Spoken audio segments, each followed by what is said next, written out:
whatever, but they had more loves came over there. Oh my, don't let me see. Okay. Don't take a picture. The camera has to see you. Why I have to have the picture? We're not going to show it to anybody. Let me. You know, something. I have to be way over here. Which Yeah, means that one. she has Yeah, to so be. why don't we just So get a I meeting chair? can, no, actually I can do this. I can do this. And the three of us? To back a little bit. To the back a bit. So I'm sitting here. That looks good. Yeah, that looks good in that too. I'm gonna work out the stand, but we'll find out. Just our practice. There's more tea. This is not one we're really sharing with anybody, so.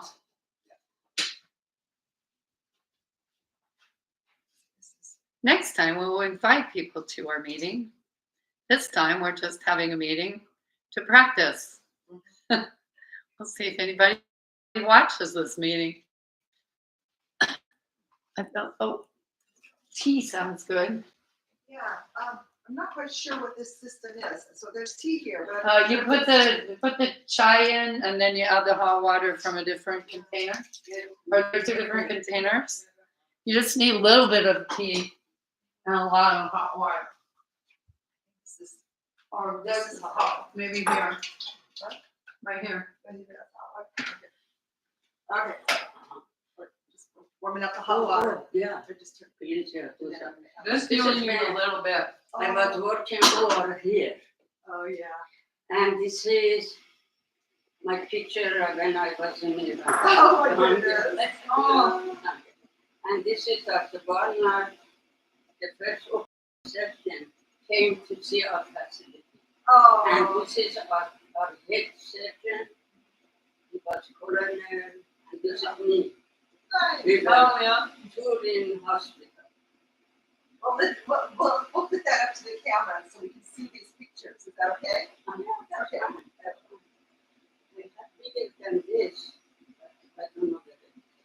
But this is somebody took when I was scrubbing it. You did And surgery? this is here. Yeah. I didn't know you did surgeries. Oh, I was in a war. I worked another 20 years. I got, when I came, I took some courses to have borders in order that I can be able to work. So that's all. You know, I got my license and I worked another 20 years in Iran. But in Iran, when I was retired myself, personally, but I didn't get employed. Yeah, nothing. Nothing. They got all, you know, they had sell the house and so they had some car and everything, put money account to send as a tuition for our children. Right. Nothing. You got Then nothing. I have to work again. You know. So who do you think got the money from those things, like your house, and who do you think got that money? Who got that money? Yeah. So you said they sold your house, and they were supposed to Oh send yeah, it here, but you didn't get it. Mollahs who took power. They got the money, everything, and they sent some money for me for 9 months as tuition for his. Wait, so Omid was here in the United States, but you were still in Tehran? Yeah, for 9 months only. Oh. Is he older than Elham. Elha? There are 2 years No, yeah, Elha was difference. younger, I remember. They have 2 years difference. Oh my God, So sit down. Because if we sit down, we can record it, we'll remember it. all right. Okay, so I think we can all get in there. We're all in the picture. Oh, and So feeling cold. I raise a little bit. You feel cold? yeah, a little bit, but I got my tea. I got Yeah, my tea. the So. tea makes us warm. Raise more. It was on 68, put me in 70. How about that? After lunch, all your Blood goes to your muscular stomach. goes down to digest. Yes. And you You get have more to work chilly. on digestion by resting. Okay, so we So what are, do you want first? Have you started? it's been on. Oh, nice. It's been on since I clicked on and it was on the whole time we were over there. Okay, well, this is an important part of any interview, and so I hope that Persian you tea. have enjoyed watching us get our tea. So I'm Linda Zoll, and this is Nagie Meshkin, and this is Maura Fox, and the three of us here today are to talk with Nagie, and just about, all the people kind of in your background, your history, how you came to the U.S. And so, what do we start there? How did you come to the U.S.? On 1979, after revolution happened, because of the Baha'is persecution and execution, we decided to come to United States. But first, actually, before revolution, we sent Omid, and he was only 16-year-old to come. He went to Washington, D.C. and living with cousin, and he was on the 11th grade. And then after 9 months, we have to put everything behind. And I was working as a supervisor, and we were getting so advanced in every way. I'm going to show you And a picture while for you're the talking about last that. 3 years, we were doing open heart surgery. And our surgeon, the first open heart surgeon, Dr. Barnard, to come see our facility. So, but it was no way we can stay more. We went to France, we couldn't get visa. So you couldn't hire because you're a Baha'i. I was in process of firing. So you That's knew why, you knew it was I coming. knew they were going to fire me. That's why I was I was Prepared the nurse. I worked for 24 years over there. And so were you of retirement age, or was this like early retirement? It was early retirement. I born on 9 year. So you can say what age I was, 40, because we didn't have American embassy in Iran. Then we went to France, we couldn't get visa because they say, oh, their son is over there, they are gonna stay in the United States. But then we decided, what? The only thing I did in Iran, I got to get a round trip ticket to Canada. Then anybody here later, actually, they moved to Australia. But they said, why we came to Portland? Because they said, before coming Seattle, then from Seattle, when airplane building everything, or hospital or any back, then they join us to go to helpful to society, those kind of things. That's my Shapur cousin said it is about Because of Chile in construction. Because of the construction industry in Portland. industry in Portland. Yeah. Now, correct. it sounds like also you didn't like the humidity of Louisiana. That was hard for you. Yes, it was very hard. That since we have a few suitcases, we can go anywhere. Yeah. So Then we got, yeah, What did it feel like? Because in Iran, you had a very nice house, yes, and to just leave that behind, you have a teenage daughter with you, yes. and now your whole world is in what, 4 suitcases?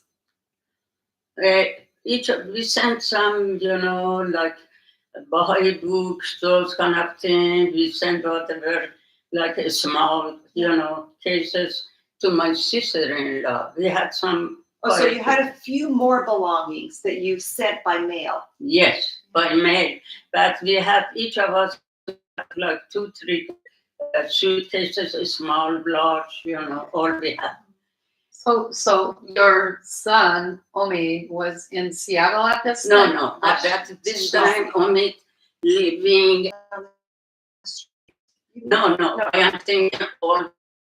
Your son out of the country to be safe. Yes, everything was a kind of turmoil. Yeah. So we sent Omid. He was about 16-year-old. We sent to Washington D.C. And at that time, the cousin was living over there. He was going to university, was older, and Omid joined him. But we asked when we decided to go to Louisiana, I was yearning to see my son. I haven't seen him for California in 5 years. We passed through these bridges. We didn't know any Baha'i. That's very, very important. I can tell you. For somebody new Baha'is coming, in each city we have Baha'i center. Then they can call and ask for help because we didn't know what to do. Through I-5, we went at that time, but a small hotel was on top of the stadium over there. We stayed about 7 days, and we were getting just, they said what to do. Then we called our cousin at the Seattle. He said, why you didn't come to Seattle? He said, I wanted to be independent from beginning. I wanted to stay on our feet. So they said, now we are here, but we don't have any help, Then he said, it is in each city here we have some center for information. You can call. And this happened after a kind of deep prayer from my heart. Shakur went to take a shower, and children, they were sleeping on their own bed at hotel. Then when I was having my obligatory prayer, after that I said a prayer from Abdul Baha, says that I will help you in, even you are in the Sahara, wherever I am with you. So anyway, when I had that, I was crying, that I didn't want my children get discouraged, I had something in my mouth, crying. So you had to cry quietly. Quietly. So you don't disturb your Don't bother teenagers. Children, I didn't want to discourage them. As a mother, I should strong feeling, that's okay. Everything gonna be fine. So anyway, when we called, Mr. Monajemi was at the Baha'i Center telephone number. He answered, and he had beautiful Persian accent because he has been living a long time here. He said, I am going to work with my wife, Marsha, at that time. Will come to your hotel and help you to take some places that they need pioneer. So we're talking about Marsha Van Orman, that she was Marsha Monajemi. Yes, Marsha. Yeah, so we're talking about Kavus Monajemi is who answered. Yes. Her husband and that. Bless his soul. Yeah. And when she came, like I said, you are Angela, you are Angela Bahala, you know. I was impressed so much, you know. She came some a kind of community. They need two more. Yes. Yeah, that's why we went to Wesley, and then over there we formed first spiritual assembly. It was Nagie and her husband, and Reggie Baskin, Barbara and some other people. David Williams, was he one? Oh, David Williams, Mm. land court. So first we attended the excited thing. Other people, Baha'is in the same city, we moved and we want to make, you know, form a spiritual assembly. And they said, you know, we are 7. We sent a letter to House of Justice and asked, please pray for us. Then we can form a spiritual assembly. And they read that letter that came from Universal House of Justice. It said, we pray for you and 2 people that are going to join you. And we were there. And then you show up. And we couldn't stop crying. We Wow. couldn't stop crying. It said, all my prayer is answered. And then Omid had education visa that we couldn't get it for Elham. Barbara Beck took Elham's house. So anyway, we formed a spiritual assembly, and I was so happy over there. After a few months, I said, okay, what we can do for work, because we had some money in banks, but don't worry, it's going to go, you know. Yeah, not much. So anyway, Right. and then I said, even when we were traveling from Iran in airplane everywhere, I had the Mosby's nursing book, because I had some English background in Iran. I went to like English classes, you know. Was your English, I'm sorry, was your nursing school done with English textbooks in Iran? No, it No. was all Farsi, but we had all instructor. One of them was Mr. Hartman, was from England, and Mrs. Olson also was from England. And also I, head person was from France, Mademoiselle Monteau, but sometimes beauty, think he was very tall, and he had all, white hair. US. And you knew some after you got here. Yeah, I sent my English to where it was Texas, another family living there. And they took it, I said, please take to the nursing department and say, how is, my record? And they said, you have to take 18 credits. In psychology, movie, theater, here, there, I was saying, Shapur, you have to go to English classes soon. And Shapur was about 9 years difference, ages. So then children came one after another, we didn't understand that. I was going with Omid, the same, English classes. And Omid was a kind of embarrassed to be with mother, Denzel or something, coming and slowly saying, hey, Mom, if the he was saying, Mom, let us go.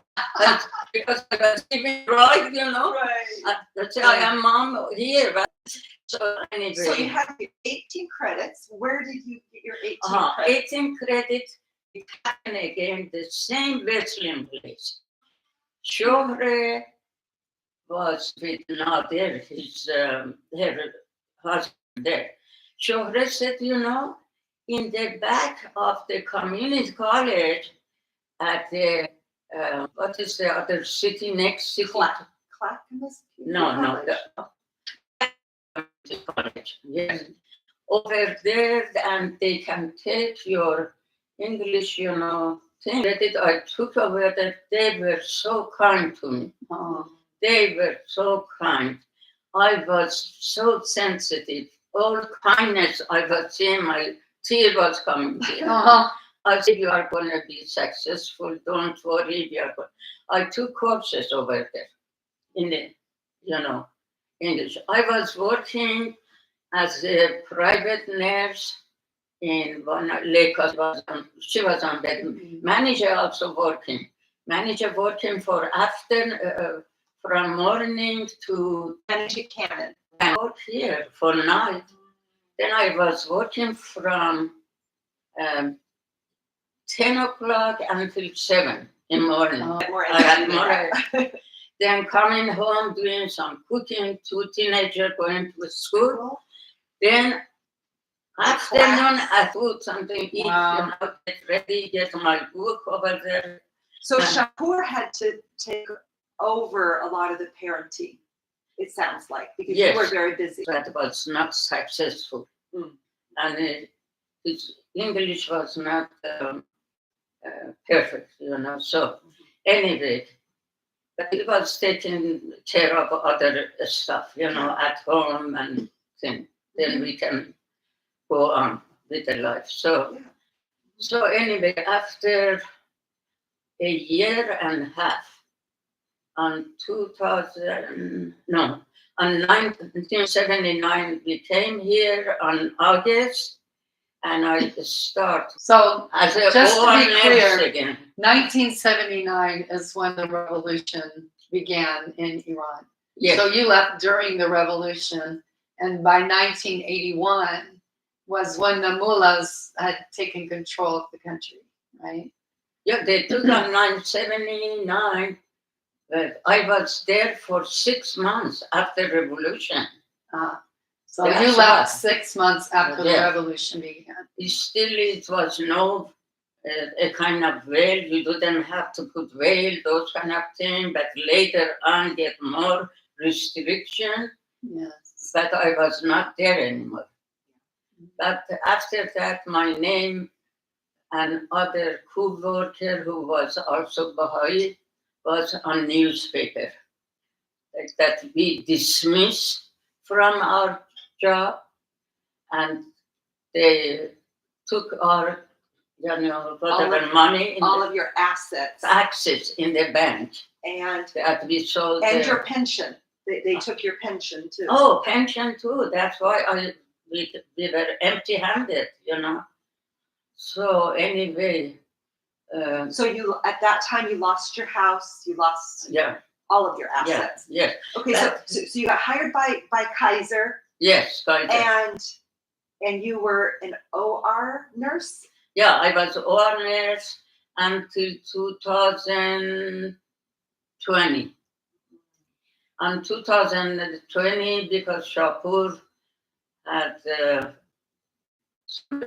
kidney cancer and I thought, you know,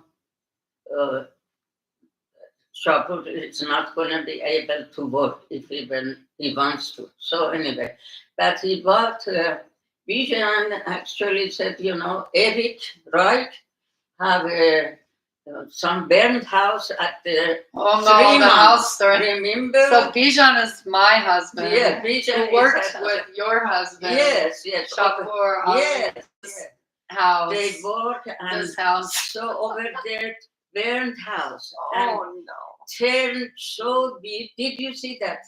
Yeah, they did turn it beautiful. Beautiful. But unfortunately, Bijan fell from the top of that house. Once Shapur was there and said, Bijan, don't go without me to that ladder, but he went anyway. He was There was a so scaffolding, and he had a ladder up on the top of the scaffolding to do the to go to the roof. very top of the house. Yeah. So anyway, Bijan fell down, poor Bijan. Then Shapur was desperate. He Not panicked knowing they finished that place anyway. And, somehow. It and took him a he year. I wanted, think. they wanted to make that place for the Baha'i Center. But then I am happy they changed their plan. Mrs. I was on her home. She was so kind. And once I told, she asked me, Nagie, how you are doing? And she held my hand, you know, she was shaking, hold my hand. And I said, well, how you are doing? I said, Linda, you know what? I try to integrate myself to the Baha'i community in the United States. Then he said, Nagie, nothing wrong with integration. But remember, as Baha'is, we are very strong because we are coming from all backgrounds and we are like chain. We are forming community. That's why we are connected. I never forget that advice. Never forget. God bless her soul. So then she was so in love with her husband, Charles. And once we went to her home with Shapur and talking about she said one of the neighbor came and said, I need some help. So anyway, I don't know what they did. It was some burglar. Yes, I've heard this story. Remember when Yeah. she met Linda busy and the person that come in the open door went and get some her belonging. Yeah. And she was so upset. She said, I could not open the door to a stranger, but I wanted to be kind. You know? Okay, so Helen Bishop came to the door. She was fearful about opening it? Is that No, she said I could run water or whatever. Then, you know, we have somebody sick in our home. The other person went upstairs and took some of her belongings. So she was upset about that. We were going also, she Tribal, tribal. going slash and burn farmers from Yeah. the mountains of Laos. Yeah. But they had come to the United States in 1980, I believe, because I just came from Nagie Cha's home yesterday. And they had just arrived like in 1980 and they visited Nagie Cha when they first arrived in the United States.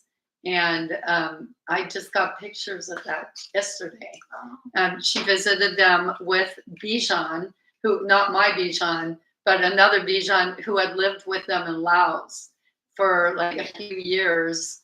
And the clan learned about, the elders of the clan learned about the faith from Bijan, who was living. Helen and Bijan came together with Ross Kluki and his wife. I can't remember her name offhand, but they all came and visited Nagie Cha. And I have pictures of Nagie Cha making dinner, Hmong dinner for that group. Yeah. So they had just arrived, just shortly after you arrived. Must have been like a year later. Yeah.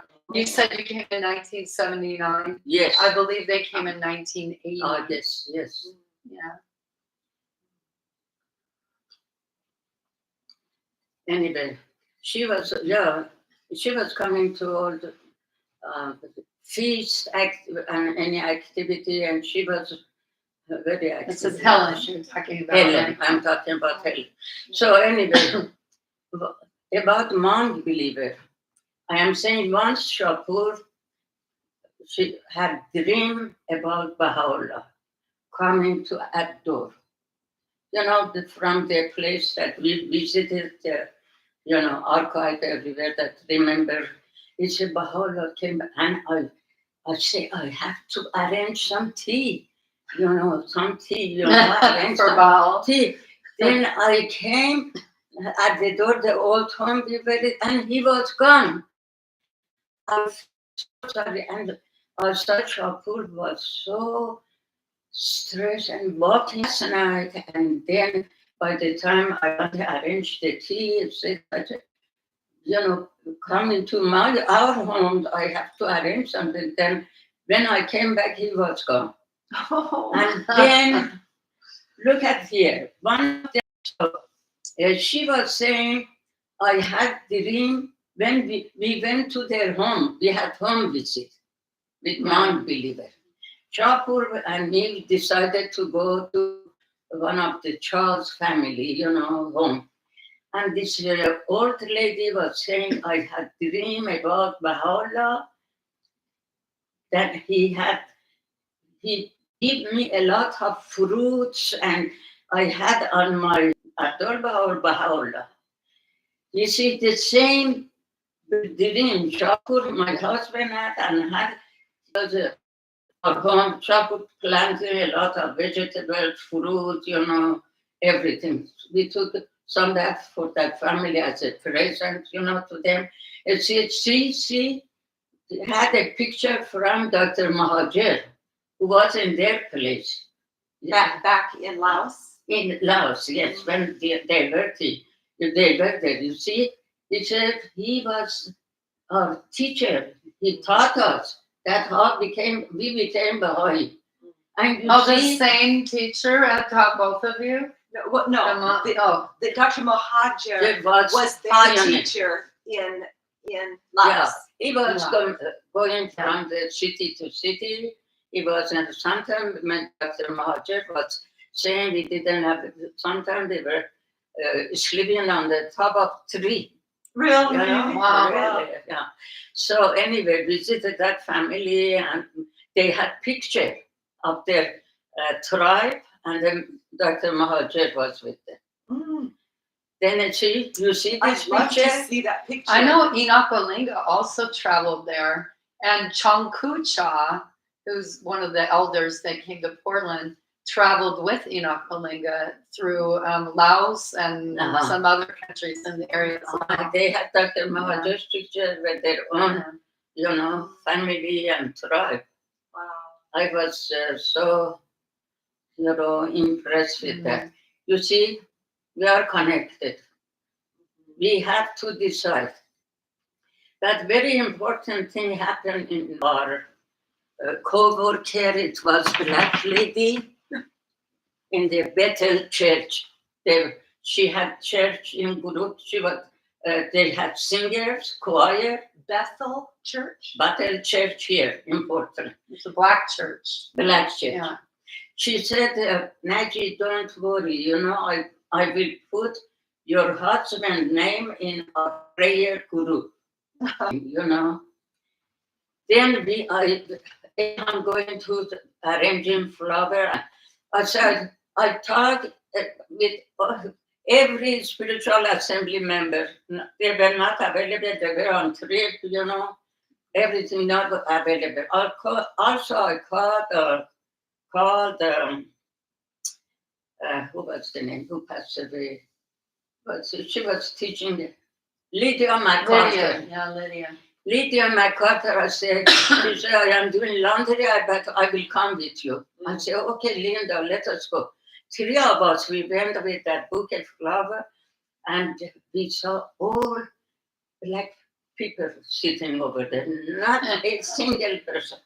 That a lady came. So not a single white person. White person. So you were the only white people. Yeah, I wanted to thank The Persian white person. Yeah, I wanted to thank. Thank that Bobby Bradford who put Chopper's name on the group. That's why we went to thank her. And she was on choir group.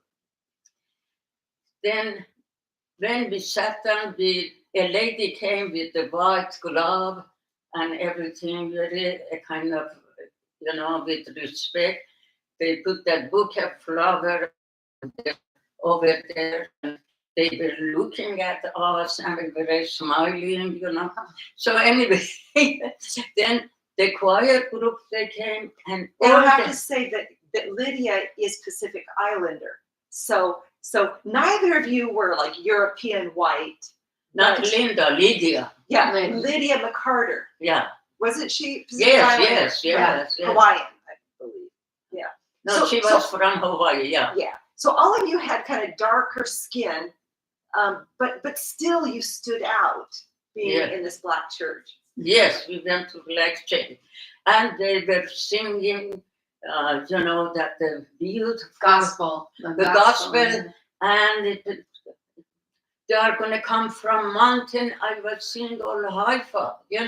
Oh, all the, the singer, what they are singing, all like whatever Baha'u'llah told us going to come, So anyway, after a while I said, Lydia, why we don't ask their group to come? Now it was some event in Baha'i, you have the picture. Mhm. Some event in the Louis at now spiritual. the spiritual assembly, the Baha'is of Portland. Uh-huh. So you and Shapur both We were elected, right, to the Yeah, we spiritual were in assembly in Portland. spiritual assembly I can hold that up. when so people can see. from Universal House of just mentioned about that you have to teach prominent people. It came an idea at the spiritual assembly at Portland that we have to give a gift reward to somebody has been taking great step towards peace.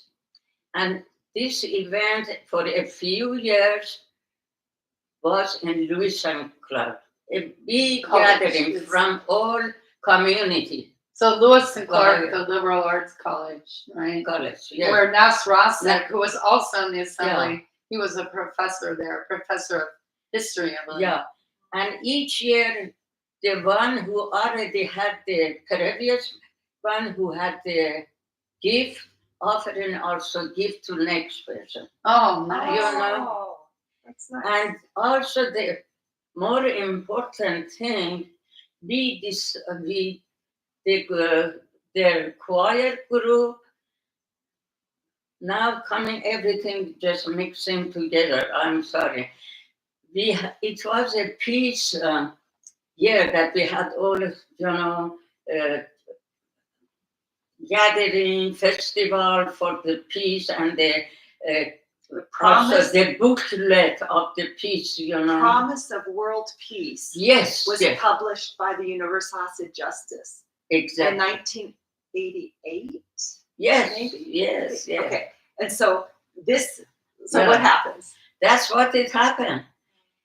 And we gave that booklet to them, and also they were very active in their, taking great step towards peace. Do you know who these people I don't are? remember.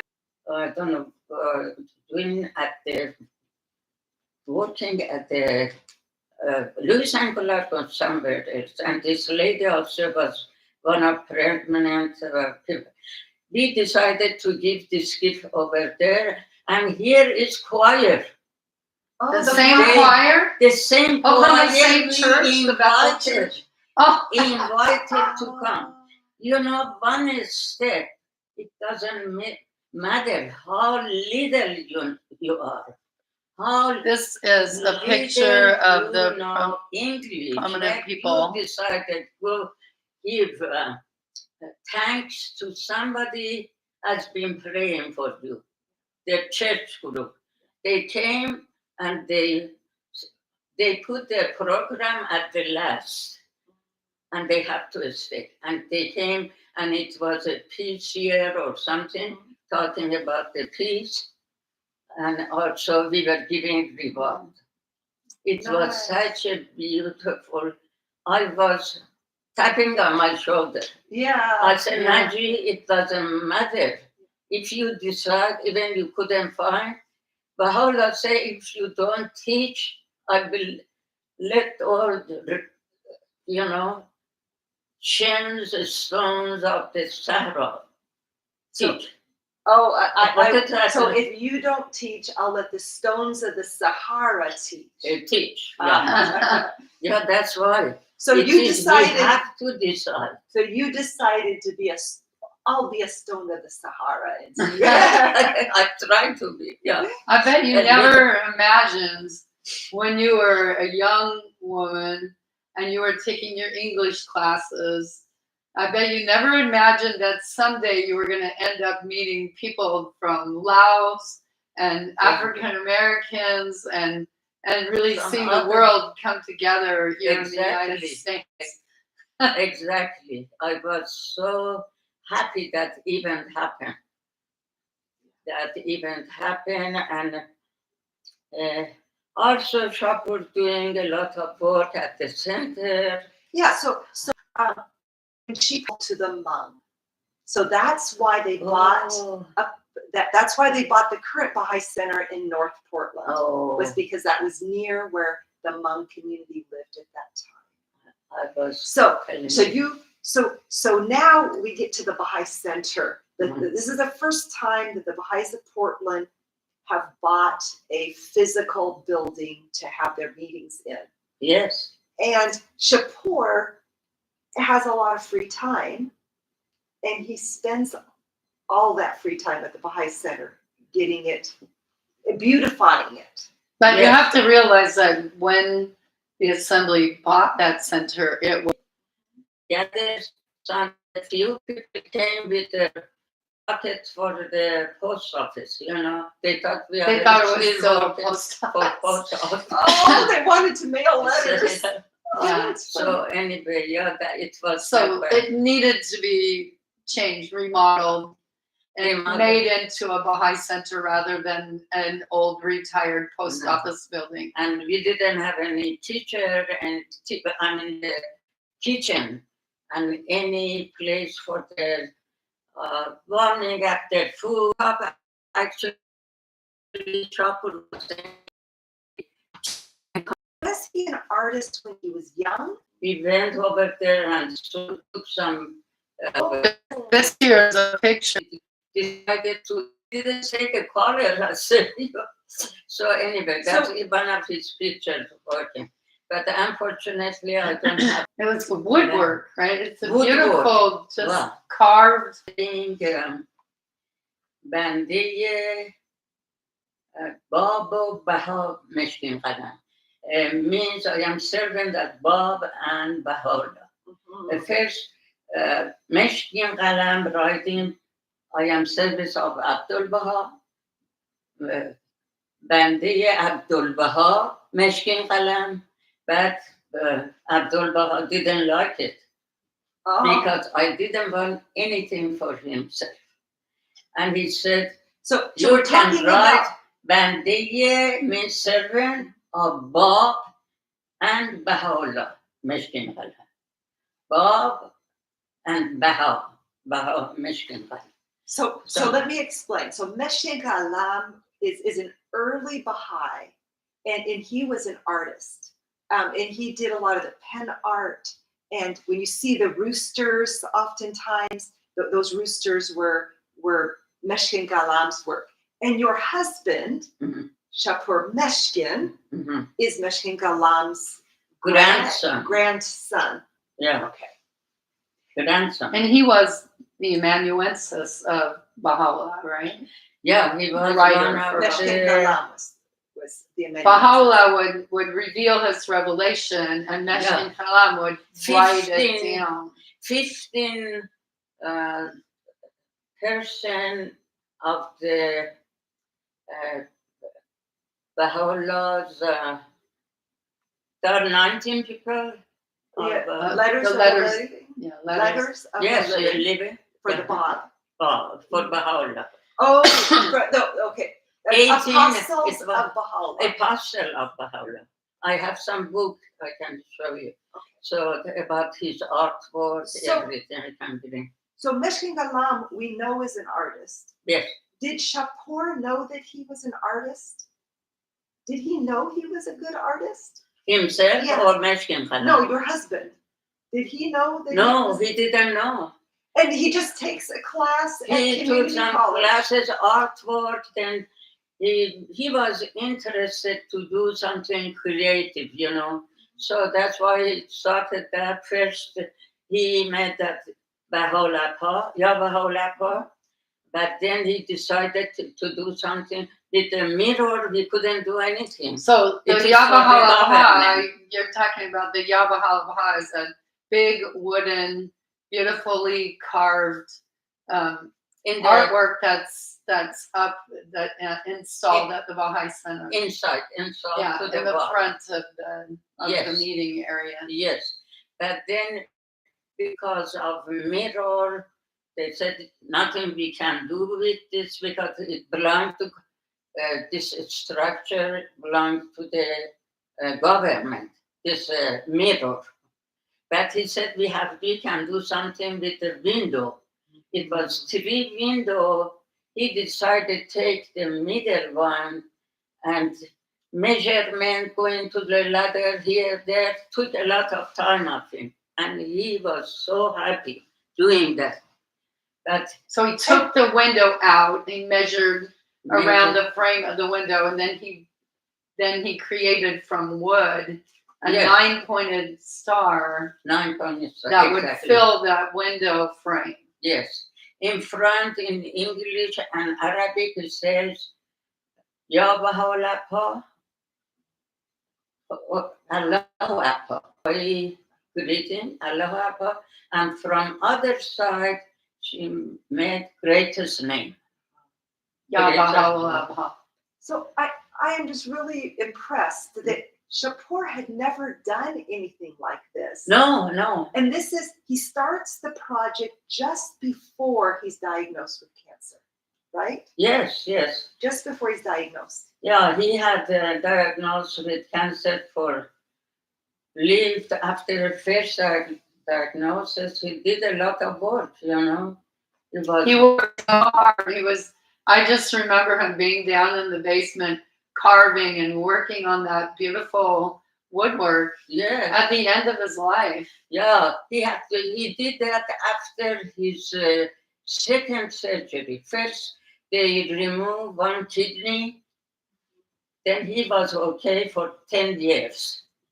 Then they decided when they were doing some tests and like a scan, they found out the other kidney also, about 1/3 of kidney was involved. Oh, wow. So Professor John Berry did this surgery at OHSU.